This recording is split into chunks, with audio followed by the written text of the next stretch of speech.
YouTube channel. आज हम करेंगे class 11 business studies chapter 19 sources of business finance का lecture number 6।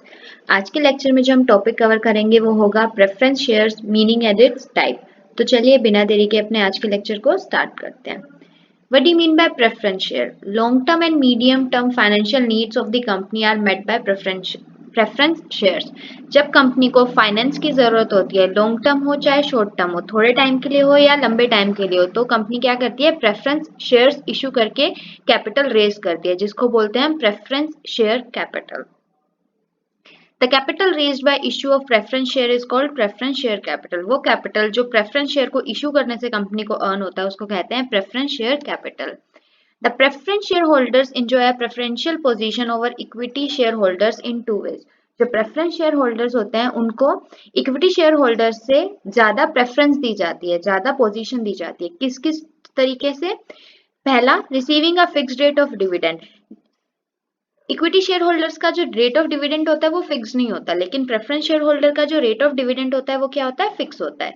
Out of the net profit of a company before any dividend is declared, equity share holder उस net profit में से जो company earn करती है उससे भी पहले कि वो इक्विटी शेयर होल्डर को डिक्लेयर करे कि कितना डिविडेंड उनको मिलेगा, उससे भी पहले किसको प्रेफरेंस दी जाती है? प्रेफरेंस शेयर होल्डर्स को प्रेफरेंस दी जाती है। दूसरा क्या होता है? Receiving their capital after the claims of the company's creditor have been settled at the time of liquidation. जब कंपनी वाइंड अप होती है, लिक्विडेट होने लगती है, तो जब कंपनी अपने क्रेडिटर्स को पे कर देती है तो उसके बाद जो पहला शेयर होल्डर आते हैं वो कौन से होते हैं? वो होते हैं प्रेफरेंस शेयर होल्डर। और इक्विटी शेयर होल्डर्स कौन से होते हैं? वो जो सबसे लास्ट में आते हैं। अगर प्रॉफिट बचेगा तो उनको मिलेगा, वरना नहीं मिलेगा। लेकिन प्रेफरेंस शेयर होल्डर्स के केस में ऐसा नहीं होता है। The preference share holders have preferential claim over dividend. जो प्रेफरेंस शेयर होल्डर होते हैं उनका पहला क्लेम होता है डिविडेंड पे, उनको ही पहले प्रेफरेंस दी जाती है डिविडेंड के टाइम पे। एंड रीपेमेंट ऑफ कैपिटल, और जब पेमेंट कैपिटल को वापस करने का भी टाइम आता है तो भी उनको ज्यादा प्रेफरेंस दी जाती है। They pay fixed rate of return. उनका जो रेट ऑफ रिटर्न होता है, मतलब रेट ऑफ डिविडेंड होता है, वो क्या होता है? फिक्स्ड होता है। Preference share holders do not enjoy any voting right. लेकिन जैसे इक्विटी शेयर होल्डर्स के पास वोटिंग राइट होते हैं, वैसे ही प्रेफरेंस शेयर होल्डर्स के पास कोई भी वोटिंग राइट नहीं होते हैं।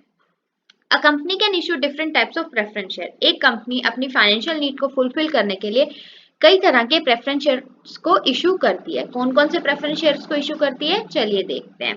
टाइप्स ऑफ प्रेफरेंस शेयर, कितने तरह के टाइप हैं?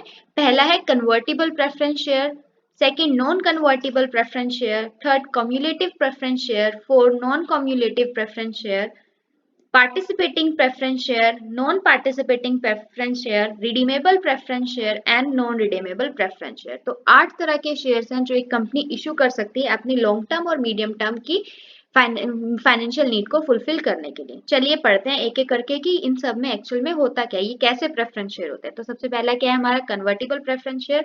कन्वर्टिबल प्रेफरेंस शेयर कौन से होते हैं? The preference share that can be converted into equity shares within a specific period of time are known as convertible preference share। वो ऐसे शेयर्स, ऐसे प्रेफरेंस शेयर जो एक फिक्स्ड पीरियड के बाद, एक पर्टिकुलर टाइम के बाद इक्विटी शेयर में कन्वर्ट हो सकते हैं, उनको हम क्या कहते हैं? Convertible preference share. नेक्स्ट क्या है? Non convertible preference share. Convertible थे जो कन्वर्ट हो सकते हैं, तो नॉन कन्वर्टिबल क्या होंगे? वो शेयर्स जो इक्विटी शेयर्स में कन्वर्ट नहीं हो सकते, उनको कहते हैं हम non convertible preference share. Third type क्या है? cumulative preference share। The preference shares which enjoys the right to accumulate unpaid dividends in future years in case the same is not paid during a year are known as cumulative preference share। ऐसे preference share जिसको इस year, मान लो कि इस year company को profit नहीं हुआ, तो कंपनी ने बोला कि इस ईयर हम आपको पे फिक्स रेट वाला डिविडेंड नहीं पे कर पाएंगे, लेकिन अगले ईयर हम आपको इस ईयर का और अगले ईयर का अक्यूमुलेट करके पे कर देंगे। तो जो जो फैसिलिटी जिन शेयर होल्डर्स को दी जाती है, ऐसी फैसिलिटी जिन शेयर होल्डर्स को दी जाती है, वो कहलाते हैं हमारे कम्युलेटिव प्रेफरेंस शेयर। और नॉन कम्युलेटिव प्रेफरेंस शेयर हो गए जिनको ये फैसिलिटी नहीं मिलती कि उनको इस ईयर का डिविडेंड अगर नहीं मिला है तो उनको आगे अक्यूमुलेट नहीं किया जाएगा, अरियर के बेस पे नहीं दिया जाएगा, उनको वो ईयर का डिविडेंड मिलेगा ही नहीं। तो वो कौन से होते हैं? Non cumulative preference share. Next क्या है? Participating preference share. Participating preference share क्या होता है? The preference share which have right to participate in the further surplus of the company share after receiving the dividend. वो preference shares, वो shares जो अपना dividend तो ले लेते हैं, लेकिन अगर उसके बाद भी कंपनी के पास प्रॉफिट बचता है तो उसमें भी उनका हिस्सा होता है। ऐसे जो प्रेफरेंस शेयर होल्डर्स होते हैं उनको क्या कहते हैं? Participating preference shares. Non participating preference share क्या होते हैं? The preference shares which do not have right to participate in further surplus of the company shares after receiving the dividend. ऐसे प्रेफरेंस शेयर जिनको जिनका कोई राइट नहीं होता, उनको डिविडेंड मिल गया, बस उनको डिविडेंड ही मिलेगा, अगर कंपनी को एक्स्ट्रा प्रॉफिट हुआ तो उसमें उनका कोई राइट नहीं होता। लेकिन पार्टिसिपेटिंग का अगर उन एक्स्ट्रा सरप्लस कंपनी को अर्न हुआ तो उसमें राइट होता है। तो ये हमारे थे पार्टिसिपेटिंग और non participating preference share. Next क्या आता है हमारा? Redeemable preference share. The preference share which are redeemed by the company after a fixed period. ऐसे शेयर्स जो कंपनी रिडीम कर देती है, जिनको पे बैक कर देती है, उन शेयर होल्डर्स को एक फिक्स पीरियड ऑफ टाइम के बाद, उनको क्या कहते हैं? Redeemable preference share. और नॉन रिडीमेबल प्रेफरेंस शेयर क्या होंगे? वो preference share which are not redeemed by company during its life time, जो कि कंपनी के लाइफ टाइम तक कंपनी उसको पे बैक नहीं कर सकती, रिडीम नहीं कर सकते, ना वो शेयर होल्डर्स वापस ले सकते हैं, ना कंपनी उनको वापस दे सकती है। तो उनको क्या कहते हैं? हमारे non redeemable preference share. I hope आपको ये आठों के आठों टाइप्स ऑफ प्रेफरेंस शेयर समझ में आ गए होंगे, बट अगर स्टिल आपको कोई डाउट है तो प्लीज आप मुझे कमेंट सेक्शन में कमेंट करके जरूर बताएं।